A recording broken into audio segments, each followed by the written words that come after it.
supposed to do. But anyway, notice the word. Vayomer Yisrael, Rav, Od, Yosef, B'ni, Chai. Rav. Who said Rav to Yaakov? Yaakov says to Esav, Yeshli Kol. I have everything. Chaf Lamed, 50 levels of Kedusha. I have the power to regain wealth because I am the tzaddik who will aggregate wealth to me to bring it to the side of Kedusha. You, Esav, are what? What did he say? Yeshli Rav. Rav. What does Rav mean? A lot. But what does Rav also mean? Add a yud. Riv. What does Riv mean? Fight. Rav also means someone's bigger, someone's smaller, competition. The dog-eat-dog world that they think that the money is gained through their, strength and treachery or whatever it is. Yeah. So he says, Rav, guess what? My Yosef, who was able to conquer the Rav, is still alive. Wow, we're still in business. We're still in business. Now, listen to what is told. Vayomer, keep going, says, now, Anochi ered imcha. Hashem says, I will go down with you to Mitzrayim. Mitzrayim, Anochi a'alecha gam alo. What is gam alo? I'll take you down, I'll bring you up. What do you have to say? Gam alo. Gam alo. So says the Meforshim here about term everybody, the Gam Alo, the Hey of Alo represents the 5 generations it will take. It's going to take 5 generations, starting you, Yaakov, right? Let's count them. Yaakov, then Levi, then came who?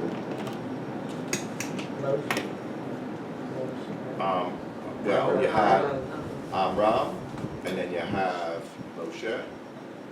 No, there's one more generation. Okay, there's 5 generations. Then you'll come back. The 5th generation will come back. Okay?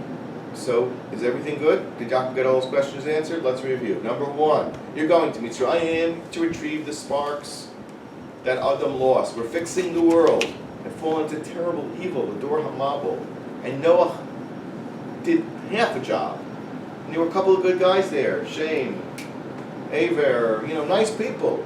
Very good. Yishmael, Lot, Eliezer, nice people, Avimelech, but they didn't have the koach, but the avos did, and will, and always do, and it's inherent in every Jew. We have that koach to retrieve the sparks of kedusha from their unholiness, and it's going to work, and Yosef's there, and everything's fine. You're going to go down, you're going to come back. What remains? What's the problem? Is there anything else?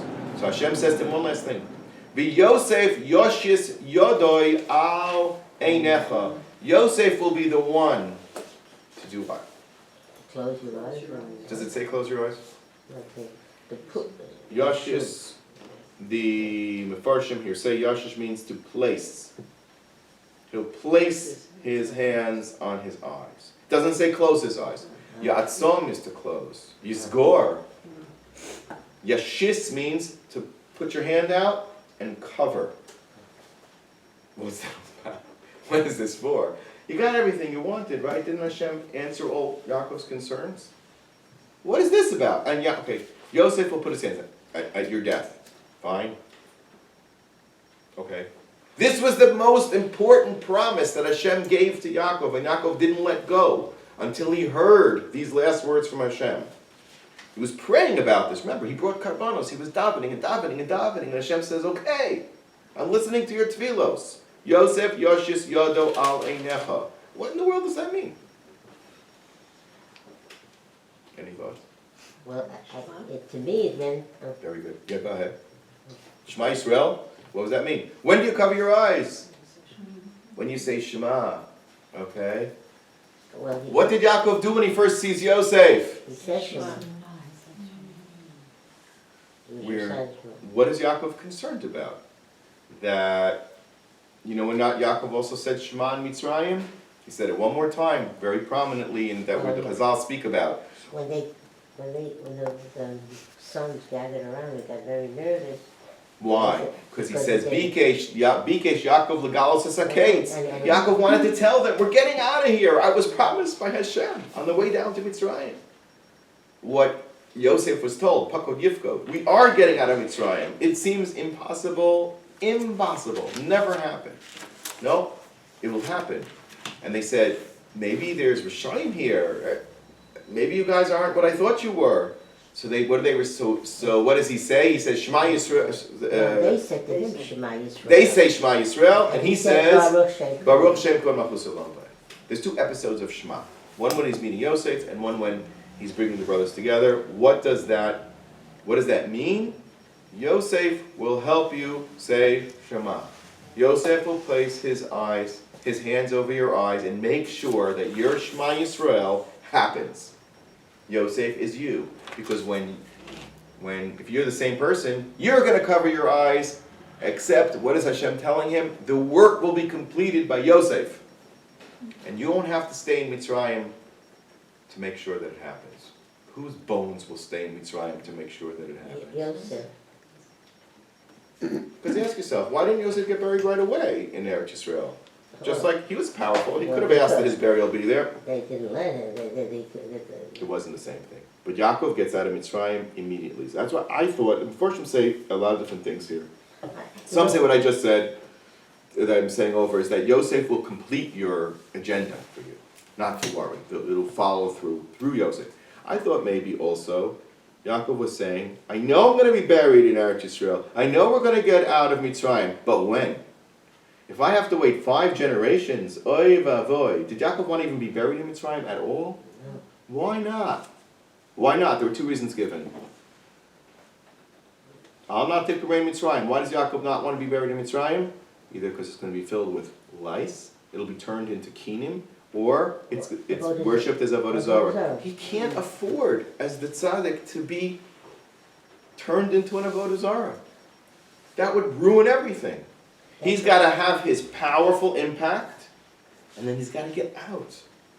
That's what I thought this pasuk meant, that if Yosef's hand will be on his arm, it will guarantee that he would have a Jewish burial, that everything will be done. That's what I'm thinking. Yes, I agree with you. I didn't see anybody say that, but I think it's a brilliant answer. Since he's the one, he'll make sure That's also why he made a promise, because even Paro would recognize that promise to a father. So then this is what Yaakov wanted. Yaakov got his wish. He got out of Mitzrayim immediately. That's what takes us to the beginning of this week's Parsha. I just want to move on to Vayechi and ask you one more question there before we bring it all together. Yaakov tells Yosef, makes him swear, take me, bury me in Mitzrayim, right? He also makes him do what? He also tells him something. There's a first meeting between Yaakov and Yosef, and a second meeting between Yaakov and Yosef. Who's present at the second meeting? Well, Moshe Ephraim, he's not present at the second meeting. Hashem promises him that I'm going to make you a recipient of the extra tribe.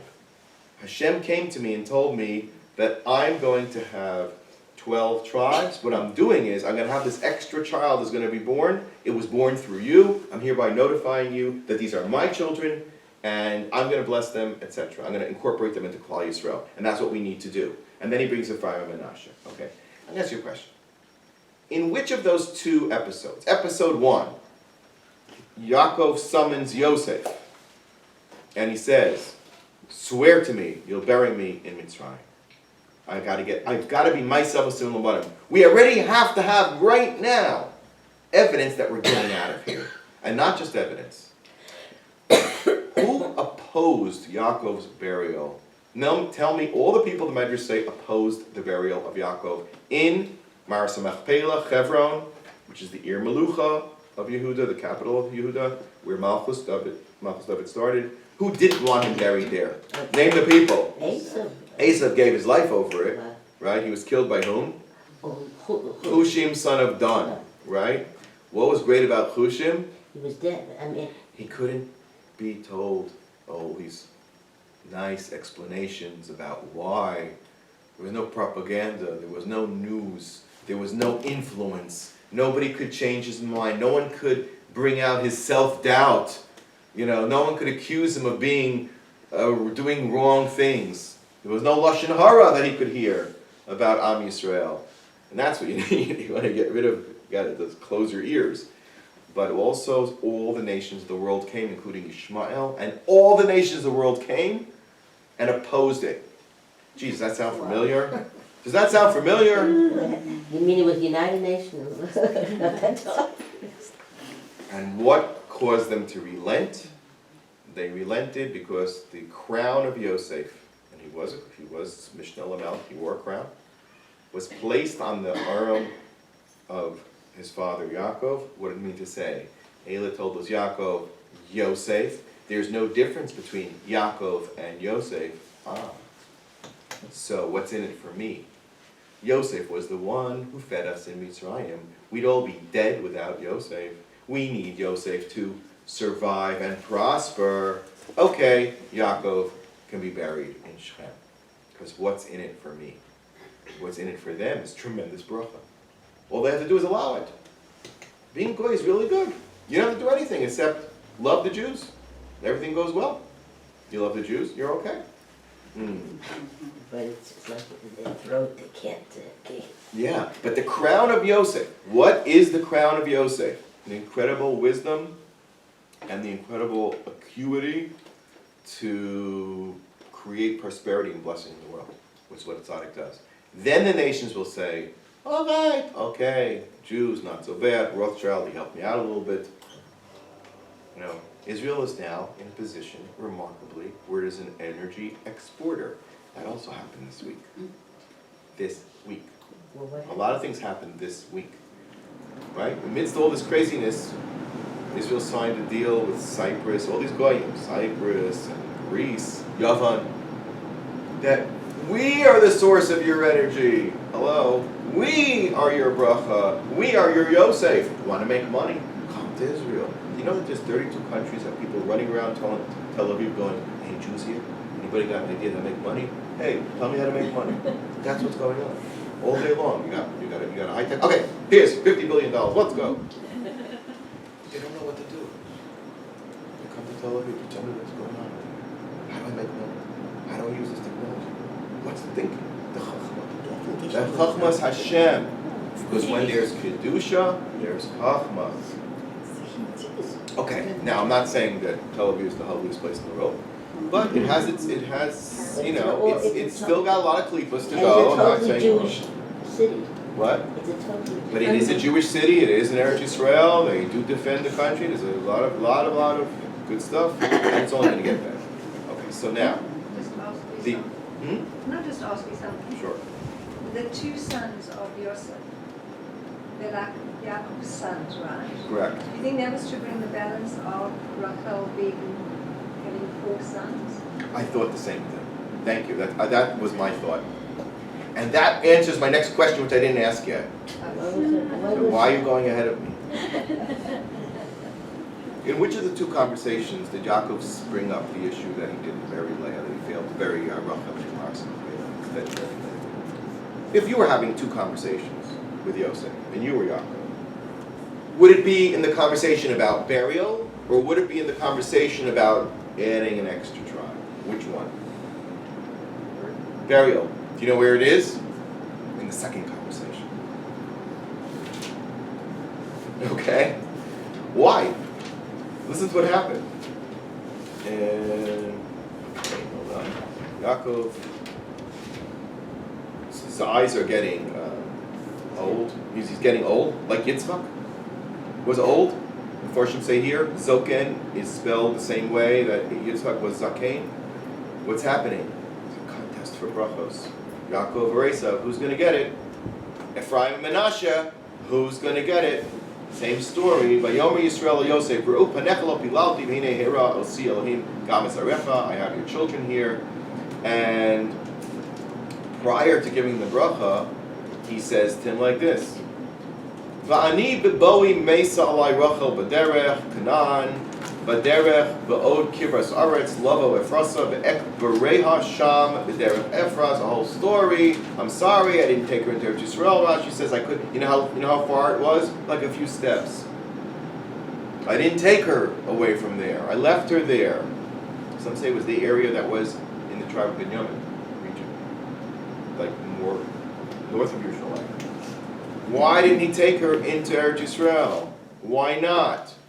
And then he says, Vayar Yisrael's b'nei Yosef Yermeila. What does this have to do with Rachel? Okay. So now we understand something. Why is Rachel buried where she's buried? Chazal. Why did Chazal say? Because in the future she's going to be... What's going to happen? Right. Rachel mevaka al baneha. Right? Continue the pasuk. Mini kolech mibechi. Right? Vishavu banim ligvulam. First they're going to... Yaakov's not telling Yosef, I'm sorry I didn't bury your mother there. I'm saying to you, listen, that has nothing to do with it. You know why I had to bury your mother there because it's all about getting back to Eretz Yisrael. If Rachel's not mevak al baneha, Mama Rachel, we have Keva Rachel Zodu. She is the key. Yosef, her son, Mashiach ben Yosef, his job is to bring the Jews back. Vishavu banim ligvulam. It's all understood. What we have to do here is understand that Ephraim and Menashe have a role. Who is more important to the issue of Vishavu banim ligvulam? Ephraim or Menashe? Where did Yeshua come from? Ephraim or Menashe? Ephraim. Ephraim. Who does Yaacov see among these two sons as more related to the concept of Vishavu banim ligvulam? Ephraim. Which is why he's got to switch it. What Yaakov is doing, in my humble opinion, is giving Yosef a heads up that what I'm doing now, by making this switch between your two sons and elevating Ephraim to this very important place and distinguishing him from Menashe, is to create the reality that Yehoshua from Shevet Ephraim becomes a king, a leader. Later there's going to be kings. It's going to be called Ephraim. The north is called Ephraim, right? The northern kingdom is called Ephraim. What would we say? Haben Yakir Li, Ephraim. Im Yeled Shashuim, right? May I hum lo. I'm always going to be missing Ephraim because Ephraim is going to be the first to go back to God. He's the first in, and the first one in is always the first one out. Okay? But we got to bring them back. He's letting Yosef know that I need to get back. I have an agenda to get back to Eretz Yisrael intact, and I need to do this. Okay? What is it called? Right? It says, Vayishlach, listen to this. Vayishlach Yisrael es Yamino.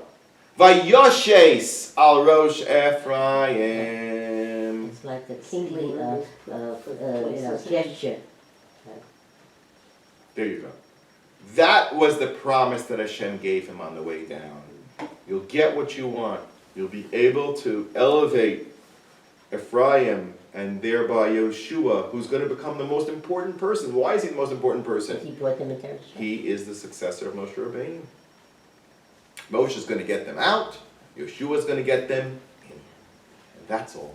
And that had to be constructed. And I believe that was the last message that Hashem gave him. Vayoshev Yoshes Yadcha. He's going to help you with the Vayoshes. He's going to provide you Ephraim and Menashe, your two extra tribes, in which you'll be able to make this final tikkun, and you'll be able to accomplish your goal. Okay.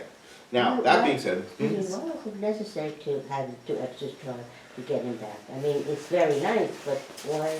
Why did what? Was it necessary to have two more another, Hashem told him there has to be, because he got that bracha before Binyamin was born, and it wasn't clear exactly how that would play out, and it played out in terms... Actually, it was Yaakov who decided. He says, I have a privilege. I can assign an extra tribe to whomever I want. From the B'nai Rachel, probably. Okay. I could give it to Binyamin, I can give it to you. Okay. Now, I just want to add one more thing. Vayoshes. Whose name was Shase?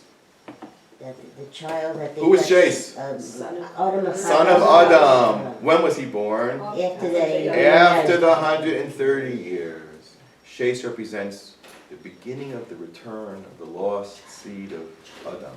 The process of going down to Mitzrayim and getting out of Mitzrayim began with Shase. He's the first of the generations between Asar and Doros, Ben Adam. He's the Ben Adam, Le Noah. You understand? Literally, Ben and Ben, between and son. And I believe there might be a remez in there that Yosef, Yoshes Yadcha, he's going to help you accomplish the goal that you're going down to begin with is to pick up where Adam left off, which Shes couldn't do by himself, and Noach couldn't even do by himself, and not Aver and everybody, but Avram, Yitzchak, and Yaakov, you, Yaakov, will pick up and help us repair what we missed when Shes began the return. Okay, now let's just think about what's going on around us for a second. The Jews get together. They got together in Parshas Vayechi around the bedside of Yaakov to receive their brachos. That was the first time that the Jewish people were completely reunited, right? Completely, because even when they came down to Mitzrayim the first time, we see Yaakov met with Yosef, but Yosef goes back to Eretz Goshen, and who goes to Eretz Goshen with him? Menashe, right? And who stays with Yaakov? Ephraim and Eretz Goshen. Yosef goes back to the palace. Yosef goes back to the palace, takes Menashe with him. Yaakov stays in Goshen with everybody else, takes Ephraim with him. When is the time that everybody finally gets together? At the deathbed. Only at the deathbed. Yosef Yashis Yado Alinecha. At that point, the Jewish people are reunited for the first time since the sale of Yosef. For the first time. And now not only reunited, but reinvigorated with the addition of Menashe and Ephraim.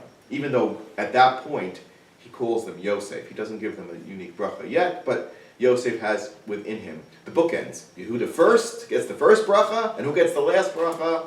Yosef and Binyamin, the bookheads. Rachel, Yachov's children at the end, Yehuda's children at the beginning. Everything's set up for the future.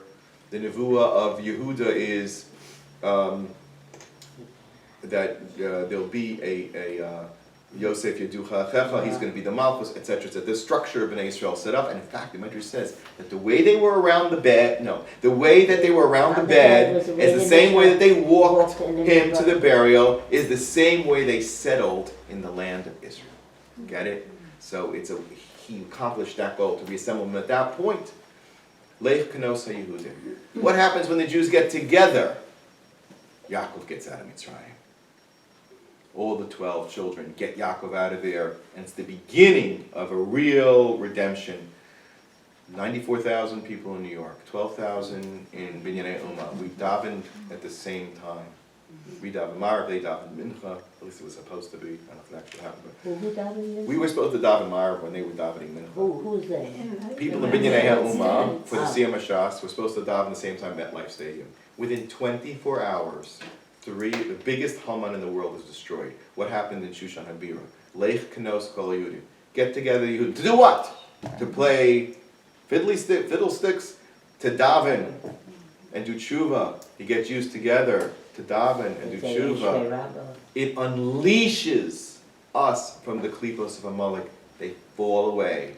Tichle, ke'ashan tichle. It says in the tefillos of Rosh Hashanah and Kippur, Kulam ka'ashar ashan tichle. They're just going to go up in smoke. Well, that's what happened to Mr. Soleimani. He got smoked. All right? So that is something you should not forget. And the fact that there's anti-Semitism rearing its head in New York, the klipos are making a lot of noise, but perhaps what they're saying is, shake it up, because we need some of those holy souls back home. Whether that occurs to them or not, I don't know. I'll be there in a few weeks. I'll try to say a few words there. And you know what? And this is what I'll end with. Seder Moshe Shapiro. We descended into the Galus of Edom because we were wounded from the very beginning. The struggle with the Malach Esav wasn't a complete victory. It was a partial victory. Yaakov was wounded. Yosef is supposed to replace that wound, to give you the wherewithal to stand on your own 2 feet and support yourself and support Torah. It's still wounded. With all the wealth, a tzaddik can accumulate the wealth, right? But somehow Edom is still saying, this world is mine. Yerushalayim is my decision. Eretz Yisrael is my decision. No one will agree. Once they agree, he said it's a word of halal and hoda'ah. When there be modeh, which again Trump has done, yes, Yerushalayim belongs to Jewish people. Yes, the territories belong to Jewish people. Yes, this person is Amalek, hoda'ah. But many people still can't admit it to themselves. But Titan Emes Yaakov, The truth is coming out. We have to hold tight. We have promises that we're not going to be involved in this conflict. Eretz Yisrael is going to sit this one out, okay? There may be a lot of fighting going on, maybe starting like tomorrow. I'll let you know next week when I'm in New York. My wife will talk to you about it. Who knows what's going to happen? Do we know what's going to happen in the next few days? Stay tuned. But know one thing, the Shekhinah is watching us. And it's amazing that we're sitting here learning Torah tranquilly in Beit Shemesh, right? And people are marching in New York because they're afraid to go outside. Think about that. Okay? Hashem should give us protection, strength, Hashem Aliyah. We should see further light or emanate out of those klipos. Amen. Amen. Things to come. Thank you, Rabbi. Thank you.